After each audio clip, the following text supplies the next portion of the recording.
हे केशव, हमारी धरती को मृत्युलोक क्यों कहा जाता है? क्योंकि हे अर्जुन, केवल इसी धरती पर ही प्राणी जन्म और मृत्यु की पीड़ा सहते हैं।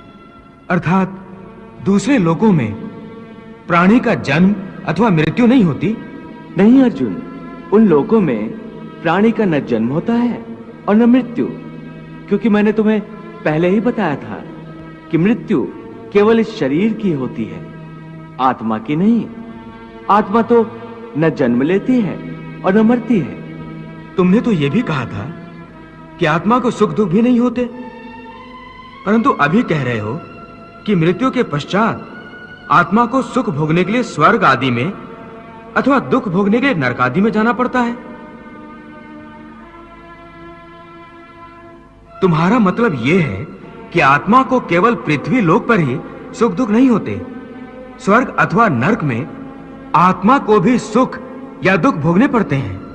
नहीं अर्जुन, आत्मा को कहीं किसी स्थान पर या किसी काल में भी सुख दुख छू नहीं सकते, क्योंकि आत्मा तो मुझ अविनाशी परमेश्वर का ही प्रकाश रूप है। हे अर्जुन, मैं माया के अधीन नहीं, बल्कि माया मेरे अधीन है, और सुख दुख तो माया की रचना है। इसलिए जब माया मुझे अपने घेरे में नहीं ले सकती, तो माया के रचे हुए सुख या दुख मुझे कैसे छू सकते हैं? सुख दुख तो केवल शरीर के भोग हैं, आत्मा के नहीं। हे केशव, लगता है कि तुम मुझे शब्दों के मायाजाल में भरमा रहे हो। मान लिया कि सुख दुख केवल शरीर के भोग हैं, आत्मा इनसे अलिप्त है, फिर जो शरीर उनको भोगता है उसकी तो मृत्यु हो जाती है, वो शरीर तो आगे नहीं जाता। फिर स्वर्ग अथवा नरक में सुख दुख को भोगने कौन जाता है? जीव आत्मा। जीव आत्मा? हां पार्थ, जीव आत्मा। ये जीव आत्मा क्या है केशव? देखो, जब किसी की मृत्यु होती है तो असल में ये जो बाहर का स्थूल शरीर है केवल यही मरता है। इस स्थूल शरीर के अंदर जो सूक्ष्म शरीर है वो नहीं मरता।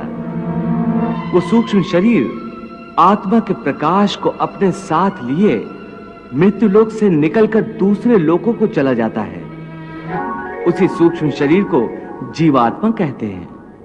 इसका अर्थ है कि जब आत्मा एक शरीर को छोड़कर जाती है तो साथ में जीवात्मा को भी ले जाती है।